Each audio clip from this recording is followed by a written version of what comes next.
Kaza neza kuri Elize TV Media. Nitwe Elize. Amakuru mashya, ibiganiro, amateka n'ibyegeranyo bizwaho nanjye Elize kuri Elize TV Media.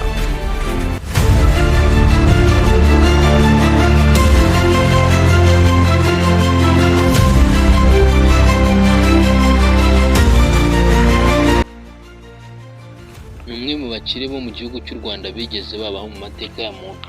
Ni manager wa Bruce Melody, Inoskana, Kevin Kade ndetse kandi yamanaginze na Element. Uyu mugabo afite inzu ya 155 AM yita ku bahanzi.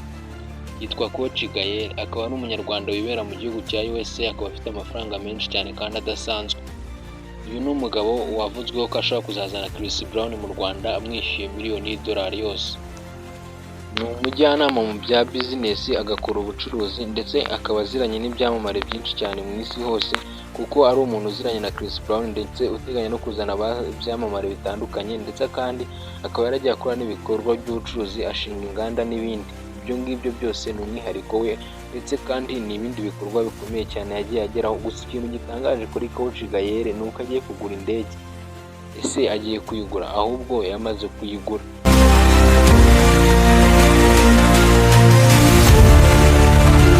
Umugabo utunze amafaranga menshi cyane kurenza hafi ya mirenge. Umugabo wo mu gihugu cy'u Rwanda, akaba yarakomeje kwibera mu gihugu cy'amahanga cya Leta Zunze Ubumwe za Amerika, kandi agiye akomeza kwagura ibikorwa bye bya business hirya no hino ku isi, muri Aziya, Uburayi, Afurika ndetse n'ahandi. Coach Gael yakomeje kugenda avuga ukuntu yifuza kuzatunga indege, ndetse kandi nk'ibyari mu nzozi ze, nubwo bitari byoroshye cyane, gusa yaje kubigeraho kuko ubu ngubu tuvugana Coach Gael nta kibazo cy'indege afite. Nawe se umuntu udatinya kuzana Chris Brown mu Rwanda, umuntu udatinya kurekura miliyoni y'idolari yose ku muntu umwe gusa, numva ni umuntu ukomeye cyane. Coach Gael ibi byose yabitangije ubwo yatangiraga umwuga we wa business, ndetse atangira no kugenda ashora imari hirya no hino ku isi. Nubwo bimeze gutyo, gusa n'ubundi niwe munyarwanda wa mbere ugiye gutunga indege, kuko n'ubundi nta wundi munyarwanda yagizwe uvugwa ko atunze indege. Bamwe mu bandi banyarwanda bavuze ko bifuza gutunga indege barimo uwitwa Super Manager, gusa we nubwo yabivuze abantu bamuteye utwatsi ndetse bamuseka ari benshi cyane, bavuga bati wowe genda, nta mafaranga wabona atunze indege kuko nta mafaranga ufite.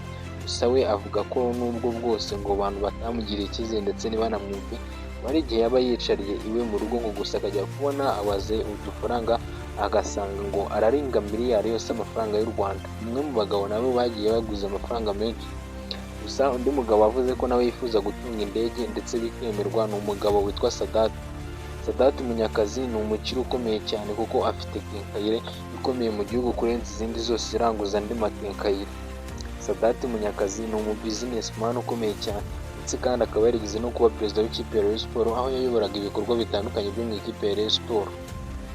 Sadat Munyakazi ni umwe mu bandi bavuzwe ko bashobora gutunga indege, gusa bitewe n'umuhata bigaragazamo n'uburyo yifuzamo, bisa nk'aho witwa Coach Gael yamaze kumurenga ndetse no kumusiga muri uru rugendo rwo gutunga indege. Ni ubwa mbere bizaba bibayeho mu mateka y'umuntu kubaho umunyarwanda atunze indege. Ariko se turibaza ikintu kimwe, iyo ndege izaba imeze ite? Ese iyo ndege koko azayitungira mu Rwanda cyangwa azajya ayikoresha ari hanze? Abandi bati ese Munyakazi nawe azahita ayigura akurikije Coach Gael cyangwa bazajyana kuzigura?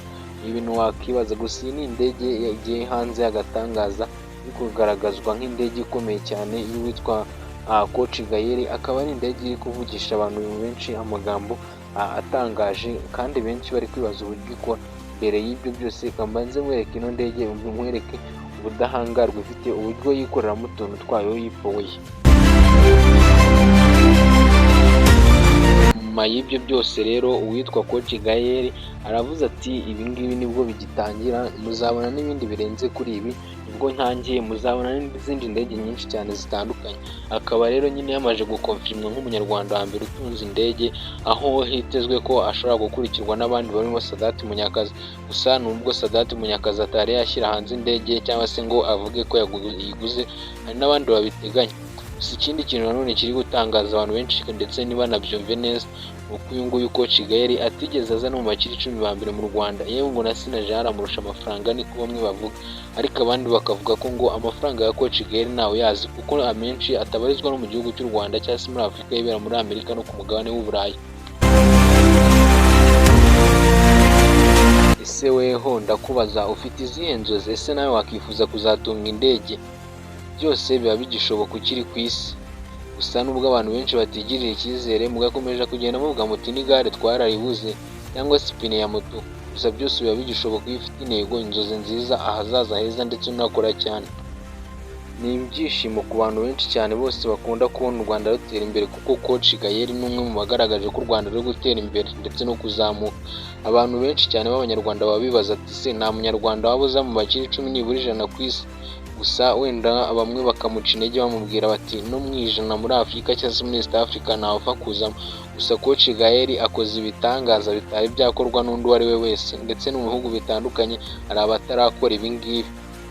None weho nawe ugomba gukora cyane nimba hari inzozi ufite kandi ufite icyizere ko wazazigeraho.